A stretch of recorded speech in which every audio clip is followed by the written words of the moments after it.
Hello', আজি আহিছে ঘৰলৈ বৰপেটাৰ আলহী আৰু এতিয়া মই বনাব লৈছোঁ খাচী মাংস আৰু একদম এই গৰমত ঘামি চামি আছোঁ। কেনেকৈ বনাওঁ মোৰ লগত আপোনালোকে চাই যাওক। আৰু এয়া মাংসখিনি অলপ টাইমৰ আগতে মই ফ্ৰিজত ধুনীয়াকৈ মেৰিনেট কৰি ৰাখি থৈছিলোঁ আৰু এতিয়া উলিয়াই আনিছোঁ বনাবৰ কাৰণে। এয়া আদা নহৰু খুন্দি লৈছোঁ আৰু এফালে বিলাহী দুটা পেষ্ট বনাই লৈছোঁ। আদা নহৰু বাৰু মই ইয়াতে তাৰে অলপ সানি দিছিলোঁ দেই, মানে মেৰিনেট কৰোঁতে। আৰু এয়া আলু কাটি লৈছোঁ। এতিয়া ধুনীয়াকৈ বনাওঁ। এয়া কেৰাহী গৰম হ'ল, তাতে তেল দিলোঁ, কেইটামান গোটা জিৰা দিলোঁ, দুটা শুকান জলকীয়া আৰু এখিলা তেজপাত আৰু তাতে অকণমান গৰম মছলা। আৰু এতিয়া তেলখিনি ধুনীয়াকৈ গৰম হ'লত মই আদা নহৰু আৰু বিলাহী পেষ্টটো ধুনীয়াকৈ তাতে দি দিলোঁ।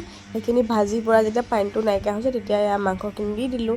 আৰু এয়া মায়ে কাটি থৈছে ভেন্দি পটল ফ্ৰাই কৰিবৰ কাৰণে আৰু এয়া মাছৰ টেঙা। আৰু এতিয়া মাংসখিনি ধুনীয়াকৈ ভাজি এয়া হৈছেগৈ আৰু এয়া আলু কেইপিচ ফ্ৰাই কৰি দি দিছোঁ। এয়া পানী দিছোঁ, পানী বহুত বেছি দিয়া নাই যিহেতু দালি বনাইছে। আৰু এয়া খাবলৈ পূৰা ৰেডি হৈছে একদম ডেৰ ঘণ্টামান বনোৱাৰ পাছত। এয়া আলহী আহিলে খাবলৈ কাৰণে ধুনীয়াকৈ এয়া ৰেডি কৰি দিছোঁ। কেনেকুৱা হৈছে কৈ দিয়ক।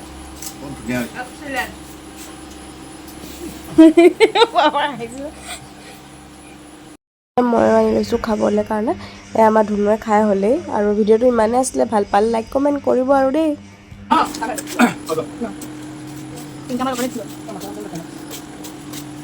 কেনেকুৱা লাগিলে খাই? আলুটো অকণমান মিঠা